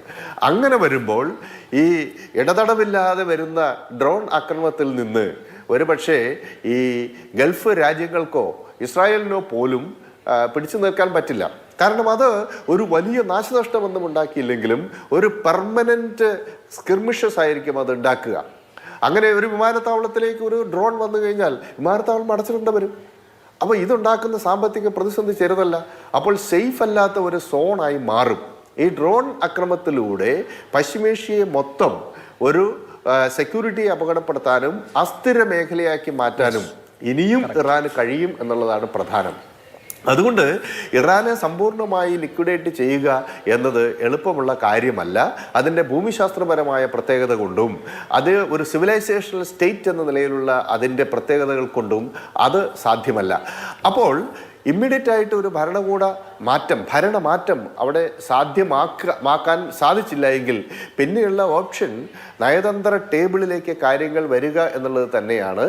അതുതന്നെയാണ് വളരെ എളുപ്പം ഈ ഒരു സമാധാനം കൊണ്ടുവരാൻ സാധ്യമായിട്ടുള്ളത്. അതിൽ റഷ്യക്കും ചൈനയ്ക്കും ഇന്ത്യക്കും വലിയ റോള് വഹിക്കാനുണ്ട്. ആ ദിശയിലേക്ക് കാര്യങ്ങൾ വളരുമോ എന്നുള്ളതാണ് നമ്മൾ നോക്കേണ്ടത്. ഇപ്പോൾ ഒമാനടക്കം ആക്രമിക്കപ്പെട്ടു എന്ന് പറയുമ്പോൾ അതിന് പ്രധാനപ്പെട്ട കാരണം ഒമാനിലുള്ള ദുഃഖം തുറമുഖം, അത് ഇന്ത്യ അടക്കമുള്ള ഇന്ത്യയുടെ INS ശ്രീകാന്ത് അടക്കം അവിടെ ഡോക്ക് ചെയ്യുന്ന ഒരു സ്ഥലമാണ്. മസ്കറ്റ് പോർട്ടിൽ ഇന്ത്യൻ നാവികസേനയ്ക്ക് സേന ഉപയോഗിക്കുന്ന ഒരു പോർട്ടാണ്. അത്തരം ബന്ധങ്ങളുണ്ട്. അതുപോലെ ഇറാനിലെ ചബഹാർ പോർട്ട് ഇന്ത്യയാണ് ഓപ്പറേറ്റ് ചെയ്യുന്നത്. അപ്പോൾ ഇത്തരം കാര്യങ്ങൾ ഇന്ത്യക്ക് കൂടി ഈ മേഖലയിൽ ഒരു ഇടപെടൽ ശേഷി നൽകുന്നുണ്ട് എന്നത് വളരെ പ്രധാനപ്പെട്ടതാണ്. അതോടൊപ്പം ഗൾഫ് രാജ്യങ്ങളിൽ അബ്രഹാമിക് അക്കോർഡിൽ ഒപ്പിട്ട 2 രാജ്യങ്ങളാണ് UAEയും ബഹ്റൈനും. അപ്പോൾ അതുകൊണ്ട് ഈ രാജ്യങ്ങളെ ടാർഗറ്റ് ചെയ്യുക എന്നുള്ളത് സ്വാഭാവികമാണ്. പക്ഷേ ഖത്തർ ആ മേഖലയിൽ തുടർച്ചയായി ഇറാന്റെ താല്പര്യങ്ങൾക്കൊപ്പം പല സന്ദർഭങ്ങളിലും നിലനിന്ന ഒരു രാജ്യമാണ് ഖത്തർ. ഒരു സന്ദർഭത്തിൽ ഇറാൻ, ഖത്തർ, ടർക്കിയെ അച്ചുതണ്ട് പോലും രൂപപ്പെടുക ഉണ്ടായി. അതോടൊപ്പം ഒമാൻ ആണെങ്കിൽ ഇതിനു മുമ്പുള്ള 5 വട്ട ചർച്ചകൾക്ക് മാധ്യസ്ഥം വഹിച്ചത് ഒമാനാണ്. ഇപ്പോൾ 3 വട്ട ചർച്ചകൾ നടന്നു കഴിഞ്ഞു. അത് 3ഉം പരാജയപ്പെട്ടുവെങ്കിലും അതും ഒമാന്റെ മധ്യസ്ഥതയിലാണ് നടന്നത്. ഒമാനും ഇപ്പോൾ ആക്രമിക്കപ്പെട്ടിരിക്കുന്നു. ഇതിന്റെ ഒരു അറബ് ഈ ഗൾഫ് മേഖലയിലെ അറബ് രാജ്യങ്ങൾ പൊതുവിൽ ഇപ്പോൾ ഇറാൻ വിരുദ്ധ നിലപാടിലേക്ക് വന്നിട്ടുണ്ട്. അതും ഒരു പ്രധാനപ്പെട്ട കാര്യമാണ്. അപ്പോൾ ഈ ഒരു സമ്മർദ്ദ തന്ത്രത്തിന്റെ ഭാഗമായി ഇറാൻ ഇപ്പോൾ ചെയ്തുകൊണ്ടിരിക്കുന്ന ആക്രമണം അത് എത്രമാത്രം വലിയ പ്രത്യാഘാതം ഗൾഫ് മേഖലയിൽ ഉണ്ടാക്കുമെന്നുള്ളത് വരും ദിവസങ്ങളിലെ കാണാൻ സാധിക്കും. ലോകത്തിലെ തന്നെ വ്യോമ ഗതാഗതത്തിന്റെ 35% ഈ മേഖലയിലാണ്. ഇപ്പൊ ഇന്ത്യയും സൗത്ത് ഏഷ്യയിലെയും രാജ്യങ്ങൾക്ക് ലോകത്തെവിടെ പോകണമെങ്കിലും ദുബായ് അല്ലെങ്കിൽ ഷാർജ, അബുദാബി അല്ലെങ്കിൽ ദോഹ തുടങ്ങിയ നഗരങ്ങൾ കേന്ദ്രീകരിച്ചേ പോകാൻ സാധിക്കുകയുള്ളൂ. അപ്പോൾ ലോകത്തിലേക്കുള്ള കണക്ടിവിറ്റിയാണിത്. സൗത്ത് ഏഷ്യ ആണെങ്കിൽ ദുബായ് കേന്ദ്രമാക്കിയിട്ടാണ് ലോകത്തേക്ക് നമ്മൾ പോകുന്നത്. അപ്പോൾ ഇത്തരത്തിൽ തന്ത്രപ്രധാനമായി വലിയ പ്രാധാന്യമുള്ള പ്രദേശമാണ്. ലോകത്തിൻ്റെ സാമ്പത്തിക സ്ഥിരാകേന്ദ്രമാണ്. അതുകൊണ്ട് അവിടെ സമാധാനം, സുരക്ഷിതത്വം ഉണ്ടാക്കാൻ അത് ഒരു ഇസ്രായേലിൻ്റെയോ അമേരിക്കയുടെയോ അല്ലെങ്കിൽ ഇറാൻ്റെയോ മാത്രം താല്പര്യമല്ല, ലോകത്തിൻ്റെ താല്പര്യമാണ്. ആ രൂപത്തിൽ ലോകത്തിലെ നേതാക്കൾ, വിശിഷ്യ വൻശക്തി രാജ്യങ്ങൾ, ഇന്ത്യയും ചൈനയും റഷ്യയും അടക്കമുള്ള വൻശക്തി രാജ്യങ്ങൾ ആ ഒരു തലത്തിലേക്ക് ചിന്തിച്ചു കഴിഞ്ഞാൽ തീർച്ചയായിട്ടും വളരെ പെട്ടെന്ന് തന്നെ നയതന്ത്ര ടേബിളിലേക്ക് ഈ കാര്യങ്ങൾ എത്തിയേക്കാം. അത്തരത്തിലൊരു പരിഹാരം സാധ്യമാണ്. നമ്മുടെ മുന്നിൽ അനുഭവമുണ്ട്. കാരണം P1+5 അത് വളരെ പ്രധാനപ്പെട്ടതാണ് അഭിലാഷ്. 2013 മുതൽ 15 വരെ ഉണ്ടായിട്ടുള്ള വലിയ ഒരു നയതന്ത്ര, ലോക ചരിത്രത്തിലെ തന്നെ ഏറ്റവും പ്രധാനപ്പെട്ട നയതന്ത്ര നീക്കങ്ങളിൽ ഒന്നായിരുന്നു. അതിന്റെ ഭാഗമായിട്ടാണ് പെർമനന്റ് 5+1 എന്ന കരാർ, കോംപ്രിഹെൻസീവ് ന്യൂക്ലിയർ പാക്ട് ഉണ്ടാക്കുന്നത്. അത് ഏകപക്ഷീയമായി നശിപ്പിച്ച് ഈ സംഘർഷത്തിന് മുഴുവൻ തുടക്കം കുറിച്ചത് ട്രംപാണല്ലോ. 2018 ഏകപക്ഷീയമായി അതിനകത്ത് പിൻവാങ്ങിയത് ട്രംപാണ്. അപ്പോൾ ഇതിന്റെ എല്ലാം ഉത്തരവാദിത്വം യഥാർത്ഥത്തിൽ അമേരിക്കയ്ക്ക് തന്നെയാണ്. ഇസ്രായേൽ പിന്നെ ഒരു ഡിസ്റപ്റ്റീവ് ഫോഴ്സ് ആണ്. തീർച്ചയായിട്ടും അതൊരു പ്രധാനപ്പെട്ട കാര്യമാണ്. കേണൽ ഡിന്നി, ഇറാൻ അറിയപ്പെടുന്നത് പേർഷ്യൻ ഒക്ടോപ്പസ് എന്നാണ്. ഒക്ടോപ്പസിന്റെ തല മാത്രമാണ് ഇറാൻ. ബാക്കി കൈകൾ, നീരാളി കൈകളായിട്ട് ഹമാസ് ഉണ്ട്, ഹൂത്തിയുണ്ട്, മറ്റ് ഷിയ മിലീഷ്യകളുണ്ട്, ഹിസ്ബുള്ള പോലെ. ഇപ്പൊ ഹിസ്ബുള്ളയെ ടാർഗറ്റ് ചെയ്തുകൊണ്ട് ലെബനനിൽ നമ്മൾ ഈ സംസാരിക്കുന്ന വേളയിലും ബെയ്റൂട്ടിൽ വലിയ സ്ഫോടന ശബ്ദങ്ങൾ കേൾക്കുന്നതായി അന്താരാഷ്ട്ര മാധ്യമങ്ങൾ റിപ്പോർട്ട് ചെയ്യുകയാണ്. അക്ഷരാർത്ഥത്തിൽ ഹിസ്ബുള്ളയെ ലക്ഷ്യമിട്ടുകൊണ്ട് വലിയ ആക്രമണം ഇസ്രായേൽ നടത്തിക്കൊണ്ടിരിക്കുകയാണ്. പക്ഷേ ഇത് ആശയപരമായി തന്നെ അടിത്തറയുള്ള ഒരു സംഗതി എന്ന നിലയിൽ ഇറാനിൽ ഇനി ഒരു റെജീം ചേഞ്ച് ഉണ്ടായാൽ പോലും ഷിയ മിലീഷ്യയുടെയും ഈ ഖമൈനിയുടെ കൊലപാതകത്തിൽ പ്രതികാരം ചെയ്യണം എന്ന് ആഗ്രഹിക്കുന്ന ആളുകളുടെയും ശക്തി പൂർണ്ണമായും ഇല്ലാതാവില്ലല്ലോ. അപ്പോൾ ഈ മേഖല വളരെ കാലം നീണ്ടു നിൽക്കുന്ന ഒരു സംഘർഷത്തിലേക്ക് പോകുമെന്ന് വേണമോ വിചാരിക്കാൻ? ശ്രീ അഭിലാഷ്, ഒരു പരിധിവരെ ശ്രീ അഭിലാഷിന്റെ അസസ്മെന്റ് കറക്റ്റാണ്. കാരണം ഇറാൻ എന്ന് പറയുന്ന ആ രാജ്യത്ത് ഞാൻ എപ്പോഴും പറയുന്ന ഒരു കാരണം, ഈ ഭരണമാറ്റം എന്ന് ഉദ്ദേശിക്കുന്ന അമേരിക്ക എന്താണെന്ന് വ്യക്തമാക്കി പറയുകയാണെങ്കിൽ, ഇപ്പം ഏറ്റവും ടോപ്പ് മോസ്റ്റ് ലീഡർഷിപ്പിനെയാണ് ഇല്ലാതാക്കുന്നതെങ്കിൽ ഈ വരുന്ന അടുത്ത ലീഡർഷിപ്പ് അവരും ഇതേ ആശയത്തിൽ വിശ്വസിക്കുന്നതാണ്. ഈ മതത്തിന്റെ പേരിൽ ഭരണം നടത്തുക, മതത്തിന്റെ പേരിലുള്ള കാര്യങ്ങളെല്ലാം ചെയ്യുക എന്നുള്ള ഒരു ആശയത്തിലാണ് അവർ മുന്നോട്ട് പോകുന്നത്. ഇപ്പം ഖമേനിയുടെ പകരമായിട്ട് വന്നത് അയത്തുള്ള അറാഫി. ഈ അയത്തുള്ള ഖമേനിയെക്കാട്ടി തീവ്ര നിലപാടെടുക്കുന്ന ഒരു വ്യക്തിയാണെന്നാണ് ഇപ്പം പറയുന്നത്. അപ്പം ഈ റെജീം ചേഞ്ചിലൂടെ അടുത്ത തീവ്രമായിട്ട് ഇതിലും കാട്ടി വലിയ തീവ്ര നിലപാടെടുക്കുന്ന ആളുകളെ വന്നെങ്കിൽ ശ്രീ അഭിലാഷ് പറഞ്ഞ പോലെ ഈ ഏരിയ എപ്പോഴും ഇങ്ങനെ ഒരു കോൺഫ്ലിക്റ്റ് ആയിട്ട് തന്നെ നിൽക്കും.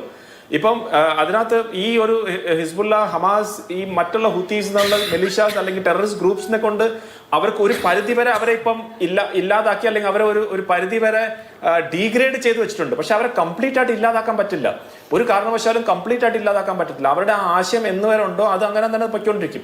അപ്പൊ തീർച്ചയായിട്ടും ഒരു റെജീം ചെയ്യുന്ന കഴിഞ്ഞാൽ കംപ്ലീറ്റ് സിസ്റ്റം മാറണം എന്നുള്ള രീതിയാണ്. ആ സിസ്റ്റം ഇപ്പൊ ഇറാന്റെ അവസ്ഥ വെച്ച് മാറാൻ സാധിക്കും എന്നുള്ളതിനകത്ത് എനിക്ക് സംശയമുണ്ട്. കാരണം IRGC എന്ന് പറഞ്ഞ ആ മിലിറ്ററി ഫോഴ്സ് ഇതിന് വേണ്ടി, മതത്തിന്റെ ഈ ഒരു ഫെയ്ത്തിനെ പ്രൊട്ടക്ട് ചെയ്യാൻ വേണ്ടി എന്നാണ് അവരുടെ ആശയം തന്നെ. അപ്പൊ അത്ര സ്ട്രോങ് ആയിട്ടുള്ള ഒരു IRGC, ആ IRGCയുടെ ഓഫീസേഴ്സ് ഒക്കെ ഏകദേശം 30% ഇറാനിന്റെ എക്കോണമിയെ കൺട്രോൾ ചെയ്യുന്നു. അപ്പൊ ഇതെല്ലാം ഇന്റർലിങ്ക്ഡ് ആയിട്ട് നിൽക്കുമ്പം US വിചാരിക്കുന്ന കണക്കുള്ള ഒരു ഭരണമാറ്റം അവിടെ നടക്കുമെന്ന് വളരെ സംശയത്തിൽ തന്നെ നമുക്ക് നോക്കേണ്ടി വരും.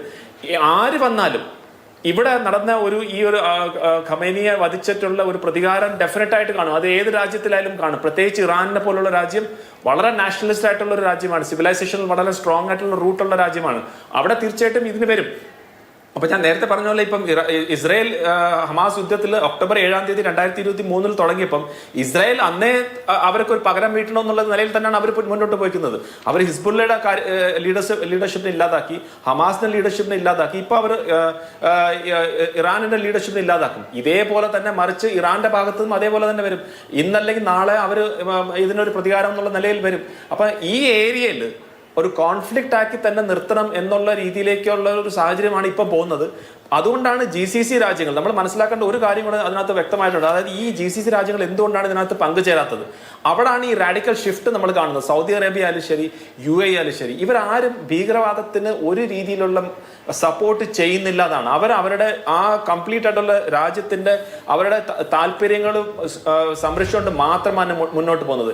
ഏതൊക്കെ രാജ്യങ്ങൾ ഭീകരവാദത്തിന്റെ ഒരു സ്റ്റേറ്റ് പോളിസി ആക്കി ഉപയോഗിച്ചിട്ടുണ്ടോ ആ രാജ്യത്തിനൊക്കെ വലിയ വില കൊടുക്കേണ്ടി വന്നിട്ടുണ്ട്. അത് ഇറാൻ ആയാലും ശരി, ഇറാഖ് ആയാലും ശരി, പാകിസ്ഥാൻ ആയാലും ശരി, അഫ്ഗാനിസ്ഥാൻ ആയാലും ശരി, ബാക്കിയുള്ള ഏത് രാജ്യങ്ങളായാലും നമ്മൾ കാണാം, ഒരു ഭീകരവാദത്തിന് ഒരു സ്റ്റേറ്റ് പോളിസി ആക്കി വെച്ചിട്ടുണ്ടോ അവർക്കെല്ലാം വലിയ വില കൊടുക്കേണ്ടി വന്നു. അപ്പം ഇവിടെ ഒരു റെജീം മാറ്റം വന്നാലും ഇതേ സ്റ്റേറ്റ് പോളിസിയാണ് അവർ കൊണ്ടുവരാൻ പോകുന്നതെങ്കിൽ അവിടെ കോൺഫ്ലിക്റ്റ് തന്നെ വരും, അതിനകത്ത് യാതൊരു സംശയമില്ല. അപ്പൊ അതുകൊണ്ട് ഇതുകൊണ്ട് US-ഉം ഇസ്രയേലും എന്ത് പരിഹാരമാണ് കാണുന്നത് അത് എനിക്ക് തോന്നുന്നില്ല അത്ര ഈസി ആയിട്ട് അവർക്ക് കിട്ടുമെന്ന്. കാരണം ഈ ഒരു റെജീം ചേഞ്ച് കൊണ്ടൊന്നും അവരുടെ ബേസിക് ഐഡിയോളജിയിൽ ഒരു മാറ്റം വരാൻ പോകുന്നില്ല. ശരി, അവിടെ അഷ്റഫ് കടക്കൽ കഴിഞ്ഞ 2 വർഷം മാത്രം എടുത്താൽ തന്നെ ഹമാസിന്റെ, ഹിസ്ബുള്ളയുടെ പ്രധാനപ്പെട്ട നേതൃത്വത്തെ എലിമിനേറ്റ് ചെയ്ത് കഴിഞ്ഞു. യഹ്യ സിൻവർ, ഹസൻ നസ്രല്ല, ഇസ്മായിൽ ഹാനിയ, ഏറ്റവും ഒടുവിൽ ഇപ്പോൾ അയത്തുള്ള ഖമേനിയും അദ്ദേഹത്തിന്റെ ഏറ്റവും ക്ലോസ് ആയിട്ടുള്ള ഈ റവല്യൂഷണറി ഗാർഡ്സിന്റെ കമാൻഡർ അടക്കം, അദ്ദേഹത്തിന്റെ പൊളിറ്റിക്കൽ ഷംഖാനി അടക്കം, ഒബ്സർവർ അടക്കം എല്ലാവരും കൊല്ലപ്പെട്ട് കഴിഞ്ഞു. അതായത് എല്ലാവരെയും കൊലപ്പെടുത്തി കഴിഞ്ഞു. ടാർഗറ്റഡ് കില്ലിങ്സ് ആണല്ലോ. വളരെ കൃത്യമായി ഇന്ന ആളുകളെ എലിമിനേറ്റ് ചെയ്യണമെന്ന് തീരുമാനിച്ച് നടപ്പാക്കുന്ന കൊലപാതകങ്ങളാണ്. അങ്ങനെ നേതൃത്വത്തെ അപ്പാടെ കൊലപ്പെടുത്തുന്നു അല്ലെങ്കിൽ കൊലപ്പെടുത്തി എന്നുള്ളത് കൊണ്ട് ഇസ്രയേലോ അമേരിക്കയോ ആഗ്രഹിക്കുന്ന വിധത്തിലുള്ള ദൗർബല്യം, ദുർബലാവസ്ഥ ഈ ഫോഴ്സസിൽ ഉണ്ടാവുമോ?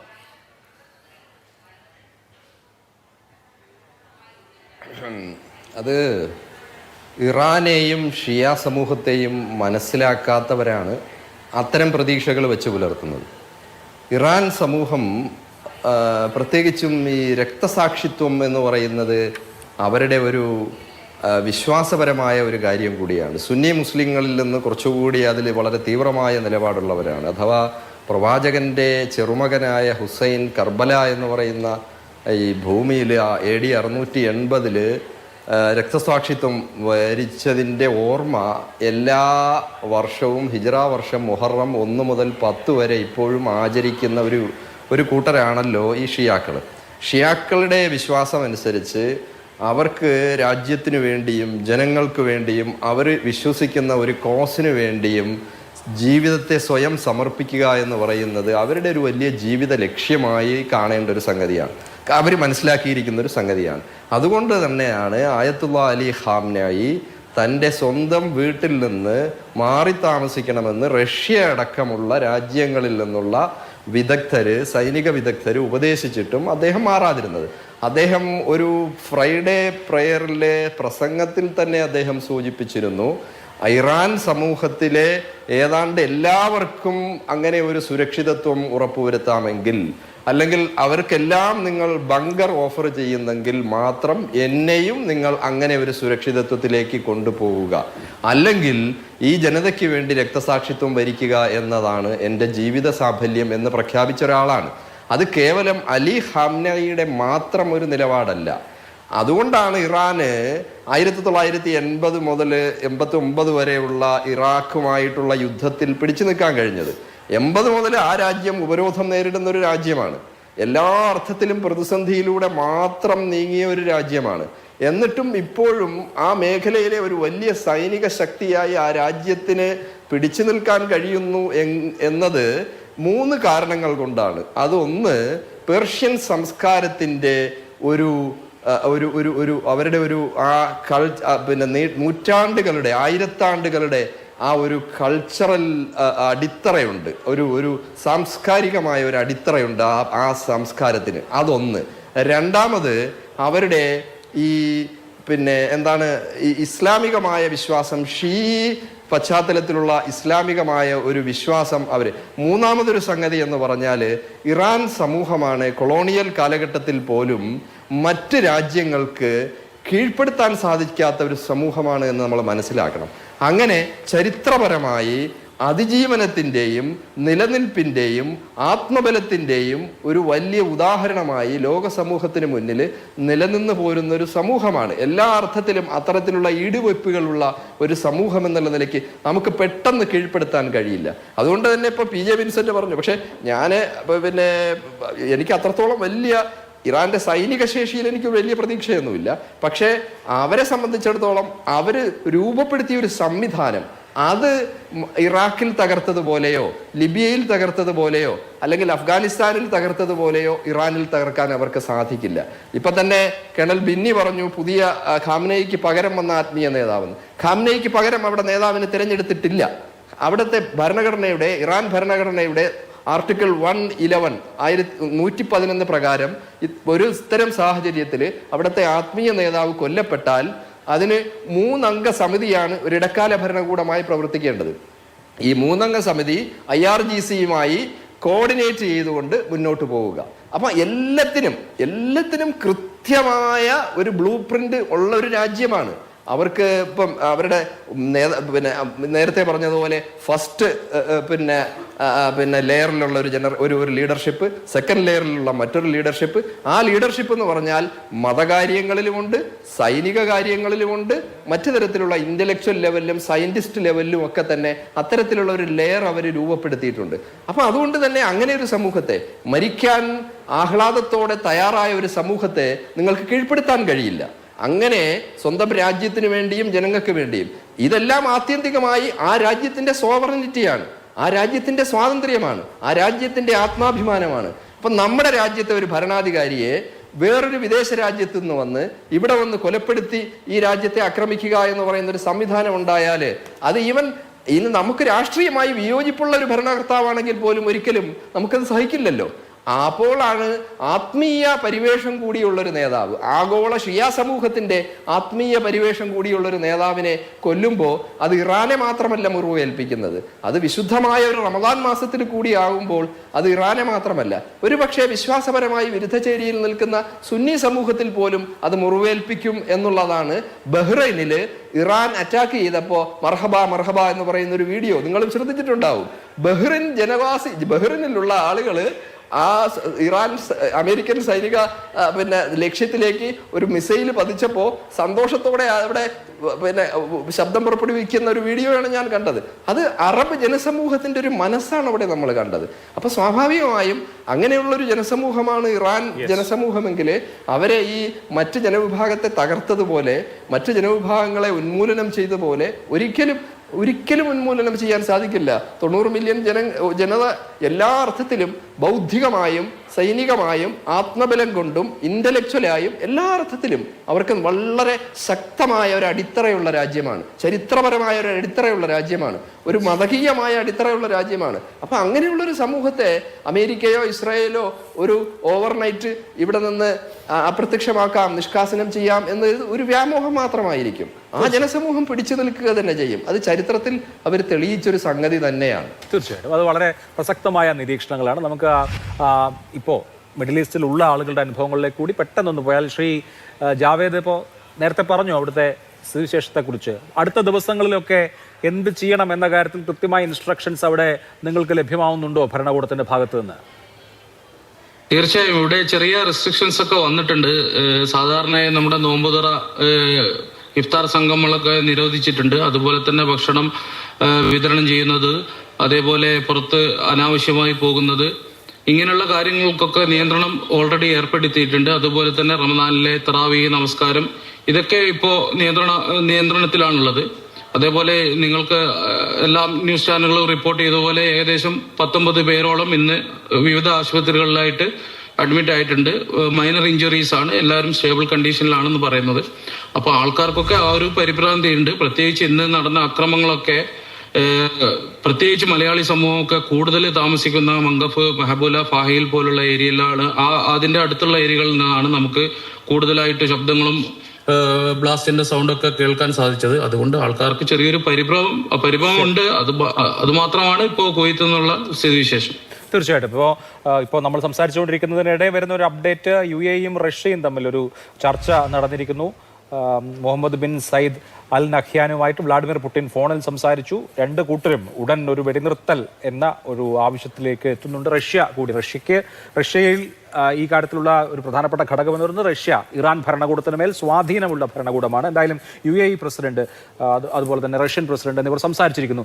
ഷിജി അന്ന ജോസഫ് അവിടെ ജോലികളൊക്കെ ഓൺലൈൻ ആക്കിയതും മറ്റുമൊക്കെ പറഞ്ഞു. അതുപോലെ തന്നെ ഇപ്പോൾ നാട്ടിൽ വന്നിട്ട് തിരിച്ചു വരാൻ നിന്ന ആളുകൾക്കൊക്കെ വ്യോമപാത അടച്ചത് മൂലം ബുദ്ധിമുട്ടുണ്ട്, വിമാനങ്ങളിൽ അങ്ങോട്ട് വരാൻ പറ്റുന്നില്ല. ഇപ്പോൾ എമിറേറ്റ്സ് വളരെ താൽക്കാലികമായി പരിമിതമായി സർവീസ് പുനരാരംഭിച്ചിട്ടുണ്ട്. പക്ഷേ ഈ വിസ കാലാവധി അങ്ങനെയൊക്കെയുള്ള വിഷയങ്ങളൊക്കെ ഉള്ള, അതുപോലെ ജോലിക്ക് ജോയിൻ ചെയ്യാനുള്ള ആളുകൾക്കൊക്കെ അവിടെ ഇളവ് കിട്ടുമ്പോൾ പുതിയ സാഹചര്യത്തിൽ എന്താണ് അവിടെ പറയുന്നത്? തീർച്ചയായിട്ടും ദുബായ് ഗവൺമെന്റ് സാധാരണ ഇങ്ങനെയുള്ള ഇൻസിഡന്റുകൾ നമുക്കറിയാലോ, കൊറോണ കാലത്തൊക്കെ നാട്ടിലെ പെട്ടുപോയ ആൾക്കാര് തിരിച്ചു വരാൻ വേണ്ടി അവർ വന്നപ്പോഴത്തേക്കും അവർക്ക് 6 മാസത്തിന് എക്സ്റ്റെൻഡ് ചെയ്യാനും ഉള്ള അവസരങ്ങൾ ഉണ്ടായിരുന്നു. അതുപോലെ തന്നെ വിസയുടെ ഫൈൻ വന്നതൊക്കെ വേവ് ഓഫ് ചെയ്തു കൊടുത്തു. നമ്മൾക്ക് അങ്ങനെ ഈ രാജ്യത്തിന് ഇങ്ങനെ അതിന്റെ ജോലി പോവുമല്ലോ, വിസ എക്സ്പയർ ആവുമല്ലോ, അല്ലെങ്കിൽ എക്സിറ്റ് ആയില്ലെങ്കിൽ അതിന്റെ കോൺസിക്വൻസ് ഉണ്ടാവുമല്ലോ, അങ്ങനെ ഒരു ഭീതി ഉണ്ടാവില്ല എന്ന് നമ്മളുടെ അനുഭവം കൊണ്ട് ഞങ്ങൾ പഠിച്ചതാണ്. അപ്പം നമുക്ക് അതിൽ ധൈര്യമുണ്ട്, ഒന്നും സംഭവിക്കില്ല, അവരതിനനുസരിച്ചുള്ള ആക്ഷൻ നമ്മൾക്ക് സപ്പോർട്ടീവായിട്ട് എടുക്കുമെന്നുള്ള കാര്യത്തിൽ. അതുകൊണ്ടാണല്ലോ ജോലികള് വീട്ടിൽ നിന്ന് ചെയ്യാൻ പറയും, വർക്ക് ഫ്രം ഹോം ആക്കാൻ പറയുന്നു, കുട്ടികളുടെ സ്കൂള് അത് ഓൺലൈൻ ആക്കുന്നു. അതുപോലെ തന്നെ ഒരു കാര്യം നമുക്ക് മനസ്സിലാക്കേണ്ടത്, നമ്മളെ അത് സപ്പോർട്ട്, നമ്മളുടെ ഓരോ കാര്യങ്ങൾ, കാരണം നിങ്ങൾ വീട്ടിലിരുന്നോളൂ, ഞങ്ങൾ സംരക്ഷിച്ചുകൊള്ളാമെന്ന് അവർ പറഞ്ഞു എന്ന് ഞാൻ പറഞ്ഞല്ലോ. അതേപോലെ തന്നെയാണ് നമ്മളോട് ഇത്, നമ്മൾ ഭീതിയോട് കൂടി ഇതിനെ കാണുന്നു, പുറത്തിറങ്ങുന്നു, കൂട്ടം കൂടുന്നു. അപ്പൊ വരുന്ന നമ്മൾ ഇന്നലെ ഞാൻ കിസൈസ് ഏരിയയിലാണ് താമസിക്കുന്നത്. ഇന്നലെ വലിയൊരു സൗണ്ട് ഉണ്ടാകുന്നു, പക്ഷികളെല്ലാം കൂടെ ഓടി പറന്നാണ് ഇങ്ങനെ പേടിച്ച് ഗ്ലാസ്സിൽ വന്ന് അടിക്കുമ്പോൾ നമ്മൾ ഭയങ്കരമായിട്ട് പേടിച്ചു. അപ്പൊ പുറത്തോട്ട് നോക്കിയപ്പോ കണ്ടത് ആൾക്കാരൊക്കെ എന്താണ് സൗണ്ട്, എവിടുന്നാണെന്ന് വരുന്ന ഓടിപ്പോയി നോക്കുന്ന കാണുമ്പോ അതിന്റെ വൈകുന്നേരം കിട്ടിയ മെസ്സേജിൽ നിന്ന് മനസ്സിലായി ഇത് എങ്ങനെയാണ് അടങ്ങാനും, ആൾക്കാരുടെ മേത്ത് വീണ് എന്തെങ്കിലും സംഭവിച്ചെങ്കിലോ, കാരണം വരുന്ന ഡ്രോൺ ആണെങ്കിലും മിസൈൽ ആണെങ്കിലും അവിടുന്ന് തന്നെ ജനവാസം ഇല്ലാത്ത ഏരിയയിലോട്ട് മാറ്റി വിടുമ്പോൾ ഇതാരെങ്കിലും പോയി എന്തെങ്കിലും സംഭവിച്ചാല് നിർവീര്യമാക്കേണ്ട പ്രശ്നങ്ങൾ എന്തെങ്കിലും പഠിത്താലോ എന്നുള്ള പേടിച്ചുകൊണ്ടാണല്ലോ അത് അങ്ങനെ ഒരു അനൗൺസ്മെന്റ് വന്നുകൊണ്ടിരിക്കുന്നത്.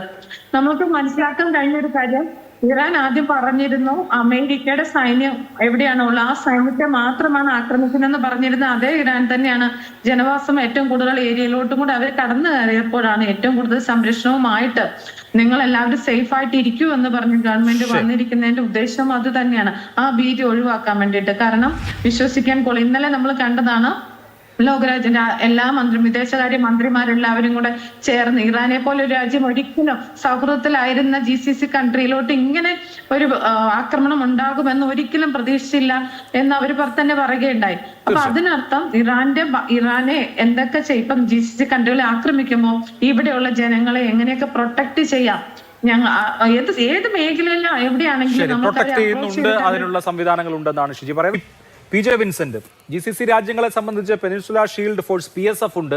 പക്ഷെ ഒരു ഡയറക്റ്റ് കോൺഫ്ലിക്റ്റ് ഇറാനുമായി നടത്താൻ GCC രാഷ്ട്രങ്ങൾക്ക് മറ്റനേകം തടസ്സങ്ങളില്ലേ? കാരണം അവിടുത്തെ ജനത, സുന്നി ഷിയ തർക്കങ്ങളൊക്കെ വിട്ട് അവിടുത്തെ ജനത ഇതിനൊരു ആഗോള മുസ്ലിം അടിച്ചമർത്തലായി കാണുന്നവർ ധാരാളമുണ്ട് എന്ന് ഇരിക്കെ അവിടുത്തെ ഭരണകൂടങ്ങൾക്ക് ഇസ്രായേലിനോട് ചേർന്ന്, അല്ലെങ്കിൽ ഇസ്രായേൽ അമേരിക്കൻ പക്ഷത്ത് നിന്ന് ഒരു യുദ്ധം ഇറാനെതിരെ നടത്തുക, ഒരു മിലിറ്ററി കോൺഫ്ലിക്റ്റ് നടത്തുക എന്നുള്ളത് ആഭ്യന്തരമായി ബുദ്ധിമുട്ടുണ്ടാക്കുന്ന കാര്യമാവില്ലേ?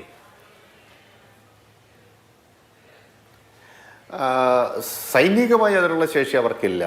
പക്ഷേ ഇസ്രായേലുമായി ചേരുന്നതിന് ഒരു പ്രത്യയശാസ്ത്ര പ്രതലം വേണം.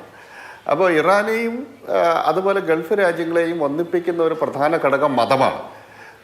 ഇറാനികൾ ഷിയാക്കളാണെങ്കിലും ഇവർ സുന്നികളാണ്. പക്ഷേ രണ്ടും മുസ്ലിം മതവിശ്വാസികളാണ് എന്ന നിലയ്ക്ക് ഒരു ഇസ്ലാമിക സാഹോദര്യം അവരുടെ ഇടയിൽ പ്രവർത്തിക്കുന്നുണ്ട്. അതൊരു ഐഡിയോളജിയാണ്. അതിനെ മറികടക്കാനുള്ള ഒരു പ്രത്യയശാസ്ത്രത്തിൻ്റെ പ്രയോഗമാണ് അബ്രാഹാം അക്കോർഡിൽ കണ്ടത്. അബ്രാഹാമിക് അക്കോർഡിലേക്ക് വരുമ്പോൾ അബ്രാഹാമിൻ്റെ സന്തതി പരമ്പരയിൽപ്പെട്ടവരാണ് ജൂതന്മാരും അറബികളും. അതുകൊണ്ട് സഹോദരങ്ങൾ എന്ന നിലയിൽ ഈ അറബികളും ജൂതന്മാരും ഐക്യപ്പെടണം. അവിടെ വംശീയമായ ഐക്യപ്പെടലിനെ ഉപയോഗപ്പെടുത്തി ഈ മതപരമായ സാഹോദര്യത്തെ മറികടക്കാൻ പുതിയ ഒരു പ്രത്യയശാസ്ത്രത്തെ പ്രതിഷ്ഠിക്കാനാണ് ശ്രമിച്ചത്. അതിൻ്റെ ഭാഗമായിട്ടാണ് 2017 സൗദിയിലെ ഗ്രാൻഡ് മുഫ്തി പറയുകയുണ്ടായി, ഒരു ഫത്വ പുറപ്പെടുവിച്ചു, ജൂതനെ കൊല്ലരുത് എന്ന ഫത്വ. ജൂതനെ കൊല്ലരുത് എന്നുള്ള ഫത്വ പുറപ്പെടുവിക്കുകയുണ്ടായി. അപ്പോൾ ഈ അബ്രഹാമിക് അക്കോർഡ് വിജയകരമായിരുന്നു എന്നതിൻ്റെ വ്യക്തമായ തെളിവാണ് ബഹ്റൈനും UAE-യും ഇസ്രായേലുമായിട്ട് സമ്പൂർണ്ണ നയതന്ത്ര ബന്ധങ്ങൾ സ്ഥാപിച്ചു. സുഡാൻ, മൊറോക്കോ തുടങ്ങിയ അറബ് ഉത്തര ആഫ്രിക്കൻ രാജ്യങ്ങൾ ആ പാത പിന്തുടർന്നു. ആ ഘട്ടത്തിലാണ് 2022 ഒക്ടോബർ 7 ആക്രമണം ഉണ്ടാകുന്നത്. അതോടുകൂടി ആ പ്രക്രിയ മുന്നോട്ട് പോയില്ല.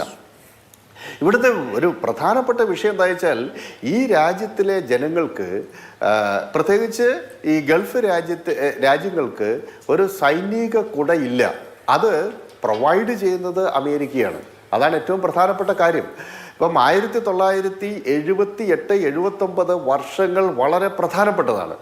ഈ സംഘർഷങ്ങളുടെ എല്ലാം പിന്നിൽ ഈ വൻശക്തി രാഷ്ട്രങ്ങളുടെ താല്പര്യങ്ങൾ ഉൾച്ചേർന്നിട്ടുണ്ട്. തീർച്ചയായിട്ടും 1978 സോവിയറ്റ് യൂണിയനോട് ചേർന്ന് നിന്ന അറബി രാജ്യങ്ങൾക്കും ഫലസ്തീനും വേണ്ടി യുദ്ധം ചെയ്ത ഈജിപ്ത് ഏകപക്ഷീയമായി അമേരിക്കൻ പക്ഷത്തേക്ക് ചായുകയും ക്യാമ്പ് ഡേവിഡ് എഗ്രിമെന്റിൽ ഒപ്പുവെച്ച് ഇസ്രായേലുമായി സമാധാനം സ്ഥാപിക്കുകയും ചെയ്തു. എന്നാൽ 1979 അതുവരെ അമേരിക്കൻ പക്ഷത്ത് നിന്ന ഇറാൻ ഒരു വിപ്ലവത്തെ തുടർന്ന്, ഇസ്ലാമിക് വിപ്ലവത്തെ തുടർന്ന് നേർവിപരീതത്തിലേക്ക് പോയി. അവര് അമേരിക്കൻ പക്ഷത്ത് നിന്ന് വിട പറഞ്ഞ് അമേരിക്കൻ വിരുദ്ധതയിലേക്ക് പോയി.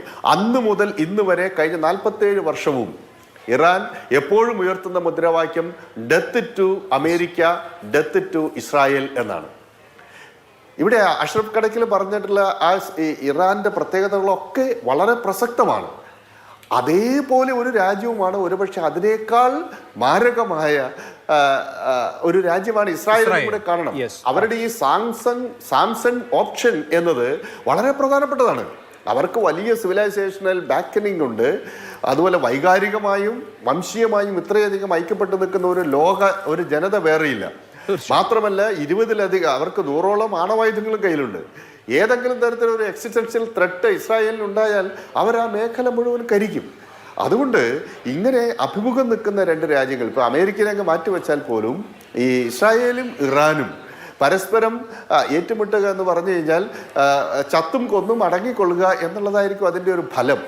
അപ്പൊ അതുകൊണ്ടാണ് നയതന്ത്രമായ മാർഗങ്ങളിലൂടെ പ്രശ്നപരിഹാരമല്ലാതെ മറ്റൊരു സൊല്യൂഷൻ ഇല്ല. എന്തായാലും ഒരു സൊല്യൂഷനിലേക്ക് പെട്ടെന്ന് എത്തട്ടെ എന്ന് നമുക്ക് വിചാരിക്കാം. അതല്ലാതെ ഇങ്ങനെ ഇത്രയും വലിയ ഡിസ്റപ്ഷനിലേക്ക് ലോകം പോയാൽ ഇവിടെ ഇരിക്കുന്ന, കേരളത്തിലിരിക്കുന്ന നമുക്കും എല്ലാവർക്കും ഇത് ഉണ്ടാക്കുന്നത് വലിയ തോതിലുള്ള ബുദ്ധിമുട്ടുകളും പ്രതിഫലനങ്ങളുമാണ്. യുദ്ധം എന്ന് പറയുന്നത് അത് സംഭവിക്കുന്ന ഇടത്ത് മാത്രം ഇമ്പാക്ട് ഉണ്ടാക്കുന്ന ഒന്നല്ല. വളരെ നന്ദി എല്ലാവർക്കും. സൂപ്പർ പ്രൈം ടൈം അവസാനിച്ചു. നമസ്കാരം.